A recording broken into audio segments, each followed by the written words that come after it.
It didn't take me long to realize that something was amiss. Usually, nobody would suspect me, the quiet little bookworm, of having so many creepy little, though I regret to call them this, fetishes.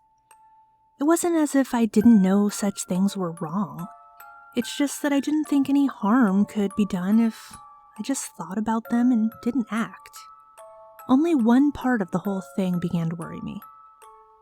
I used to separate what I do to soothe my hormones and what I did to soothe my mind separately. Then I found myself disgusted when I noticed what the combination of both did to me. It scared me, and eventually, that fear grew into excitement. Soon, this became my little piece of paradise. I knew it was sick, but letting my imagination roam was completely harmless, right? I remember just falling back on my bed behind a locked door and letting my hands slip between my legs, finding a fulfilling satisfaction as I closed my eyes and let my fingers tease around my wet panties. This wasn't too different from what I had done as a teenager, but, however, what was on my mind was quite different.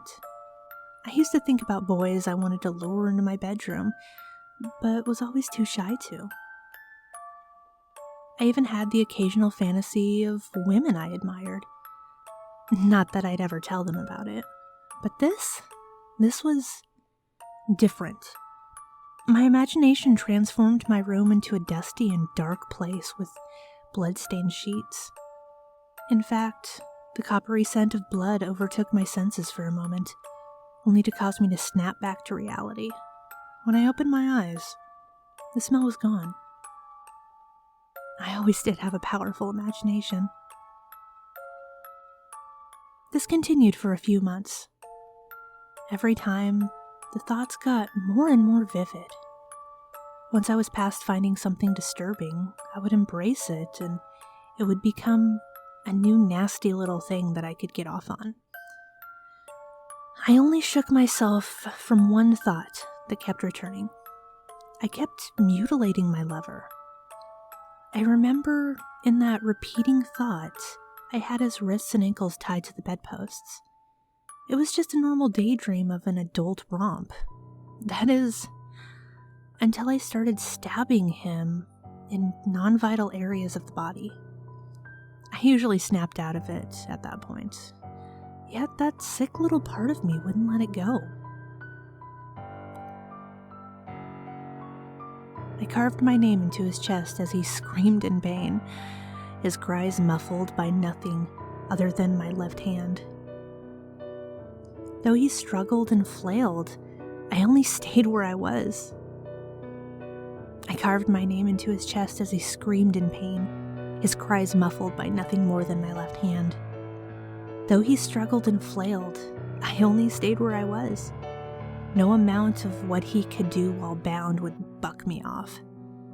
I admired my work, removing my left hand from his mouth. Of course, he began to accuse me of being a crazy bitch. I refused to hear it all. I grabbed a pillow and held it over his face until his body quit thrashing. He had lost consciousness. I tossed the pillow aside and looked down on him. He looked like he was sleeping. He looked so peaceful. Normally, something like that would warm my heart. There was something wrong. He wasn't smiling. I drew my knife across his mouth, carving a smile into his face. He woke just as I was finishing, screaming and thrashing all over again. Oh, I wanted to look at him. I wanted to see that pretty smile. I wanted to see my name and the way it marred his perfect white skin. But he wouldn't let that happen. I kissed his bloody mouth, and the last thing it did was soothe him like it used to. He cried, and I licked away his tears. The tears and the blood mixing only made my heart race. It was like I was in love for the first time.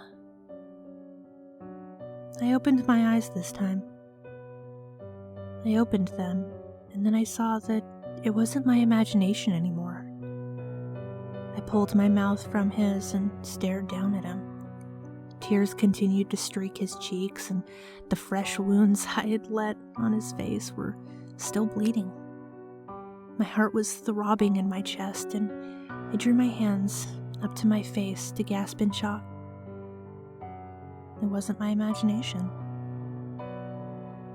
What about all those other things I dreamed up? Had I done those too? I stared down into those accusing eyes. I could hear him trying to say something, but he was too hoarse from his screams to even speak. For some reason, I felt no regret. I knew I should, but I didn't. A grin began to creep over my face. I felt the corners of my lips being tugged at, even though I knew this was no time to be smiling. Still half naked, I leaned over him, only to whisper sweetly, "Baby, you've made me so happy."